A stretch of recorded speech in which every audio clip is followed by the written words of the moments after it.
So there's a question here from one of the listeners. Men overlook nice girls and then complain. But how do you know they're actually nice and not just pretending? The old adage is, if you don't really know a person until you've lived with them for a while. What would Miss Dragonfly say about that? Well, as I said in the previous show, there are good examples of people living with people for years, marry them, and then divorce soon after. I mean, a great example I mentioned last time was James Packer, the billionaire. He lived with Erica Baxter for a reported 10 years before he married her, I guess to make sure. And after 6 years of marriage and 3 children in quick succession, divorce. So the actual marriage did not last even as long as the de facto relationship. So I wonder why that was. If you've been with someone for 10 years, you think you would have known that person Listen, by you now. would have think so. But look, Is it once the deal is signed, people change? That's the old That's a adage big with thing. the big thing with MGTOW. Yeah. They're saying that once you've got that contract signed, the woman just suddenly changes. the woman suddenly changes. This is the thing when you've heard of, well, what is it? Men marry women hoping they don't change, but they do. Women marry men hoping they do change, but they don't. Yeah. I don't know who. I think it might have been Einstein that said that. Well, he was more mathematics, was it? Yeah, less but relationships as a but mathematical formula. I think a lot of E people, equals MC squared. Get out of there quick. a lot of people would agree with him with that line. I guess a lot of men would, in particular. Now, why is that? Why is that? Because look, if the party that wants the relationship to work or happen, more would be the one that would put more work in, more effort in, and it's usually the woman. Okay, and I guess, as you know, generally women are a lot more intuitive than men, so they would kind of figure out, not quite, but this is what it needs to work, this is what it needs to be for him to be happy, make him happy that he might propose.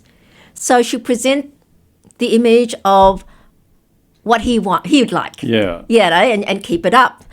And keep it up until you're going. And I guess the bigger the incentive, the longer someone can keep it up for.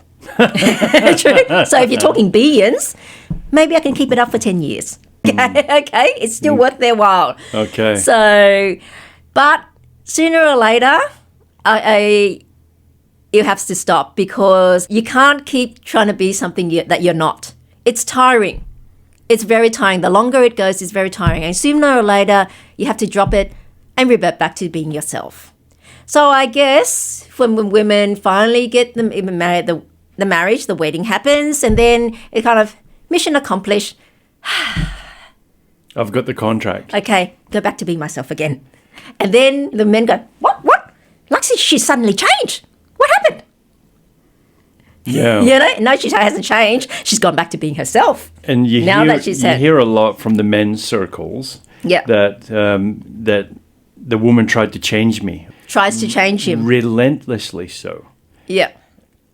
And what's your views about that's... So how do women prevent, how can it remain harmonious in the marriage? Because there's certain things that make men's fingers twitch. And there's certain things that men do that women makes them irate. And so keeping that harmony in the marriage.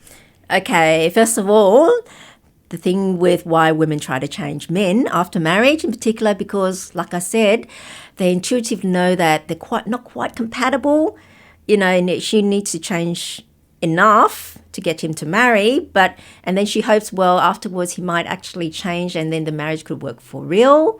So the thing is, the relationship can be naturally compatible. So then afterwards, and then try to change. Can you be a bit more like this? I've changed enough for so long, and then I'm tired now. Now it's kind of like your turn. Why can't you be like this? And then I'll be happy, and so to speak. But it's very difficult because that comes down to both their inherent nature being different enough. So it really is they weren't compatible in the first place. And this is what I tell people. Do not try to fit a square into a round hole. Square peg in round hole. It doesn't matter. I mean, you can try to change someone, if you snip the corners, you can try to push it to fit it in, but it never really fills that circle. As you know, there's still gaps. Yeah. And then that peg it's not the same as it was. It's not what it really is. Well, even if it's a person that's not quite so, like, maybe not depressed, but not as happy, and then the other person comes in and feels that, and they go, well, it's hard to bring the other person up to be happy. It's a lot of work to bring that person up. And then when you do, you're exhausted. Yeah, you are really exhausted. It's hard work. Yeah, because it's hard work bringing someone up. And you're not able to be yourself. That's the thing. In the end, we can only ever be happy if we're able to be ourselves.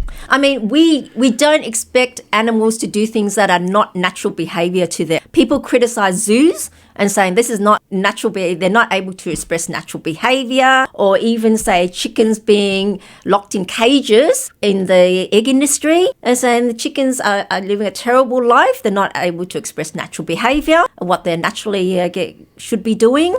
And they don't get married. Yeah, and this is the same way with humans. Why are we any different?